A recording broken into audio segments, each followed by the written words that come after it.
જુનાડીસા ગામે કિશોરી સાથે અશ્લીલ વર્તન કરનાર આરોપીનો વરઘોડો. રૂરલ પોલીસે કાયદેસરની કાર્યવાહી હાથ ધરી. ડીસા તાલુકાના જુનાડીસા ગામે શાળાએ જતી 7 વર્ષની માસૂમ કિશોરી સાથે અશ્લીલ વર્તન કરનાર આરોપીનો પોલીસે વરઘોડો કાઢી ઘટનાનું રિકન્સ્ટ્રક્શન કર્યું હતું. મળતી માહિતી મુજબ ગામની શાળાની આગળ દુકાન ચલાવતા મંજૂર જાનુભાઈ મેમણ નામના વિકૃત ઇસમે કિશોરીનો હાથ ખેંચી સાઈડમાં લઈ જઈ શારીરિક અડપલા કર્યા હતા.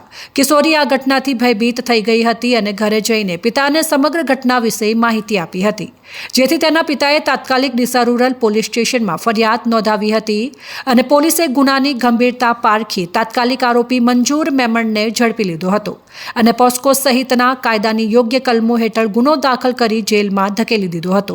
આ જઘન્ય કૃત્યને લઈ ગામ લોકોમાં ભારે રોષ જોવા મળ્યો છે અને લોકો આરોપી સામે કડકમાં કડક કાનૂની કાર્યવાહી થાય તેવી માંગ ઉઠાવી રહ્યા છે. ત્યારે આવી ઘટના ફરી ન બને તે માટે પોલીસ દ્વારા આજે ગામમાં આરોપીનો વરઘોડો કાઢી ઘટનાનું રિકન્સ્ટ્રક્શન પણ કરવામાં આવ્યું હતું. ત્યારે ઉમટી પડેલા લોકોના ટોળાએ આરોપી ઉપર ફિટકાર વરસાવ્યો હતો અને પોલીસે આરોપી વિરુદ્ધ કાયદેસરની કાર્યવાહી હાથ ધરી છે.